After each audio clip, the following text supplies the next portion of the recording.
तुम्ही ज्या एखाद्या ठिकाणी गेला तिथे समोर जर कोणी ओम लिहिलेला असेल हा. तर त्या ओमकडे पण माणसाला बघता आलं पाहिजे, कारण तो खूप पॉवरफुल असतो तो शब्द. ओके. कारण बरेच जण डोळे मिटून ओम म्हणतात, हा. तर काहींना तो सहन पण होत नाही. अच्छा. तर ते न करता आपण साधं सोपं जे असेल ते निश्चितपणे करावं. श्री स्वामी श्री समर्थ. स्वामी समर्थ म्हणावं.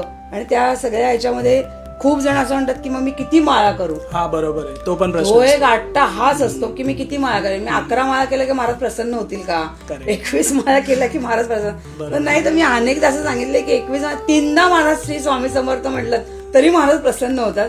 फक्त किती आत्मीयतेने बरोबर. हे तुम्ही ते म्हणताय ना, ही आत्मीय अत्यंत गरजेची आहे. बरोबर. फक्त त्याच्याभोवती तो प्रश्न फिरता कामा नये, ज्याच्यासाठी तुम्ही श्री स्वामी समर्थ हे चॅलेंजिंग आहे. बरोबर आहे. की श्री स्वामी समर्थ म्हणताना जर त्या प्रश्नाचा विसर पडला तर तो प्रश्न 100% महाराजांपर्यंत गेला. Correct. आणि हीच तर मोठी पॉवर आहे बरोबर. श्री स्वामी समर्थ या शब्दाची.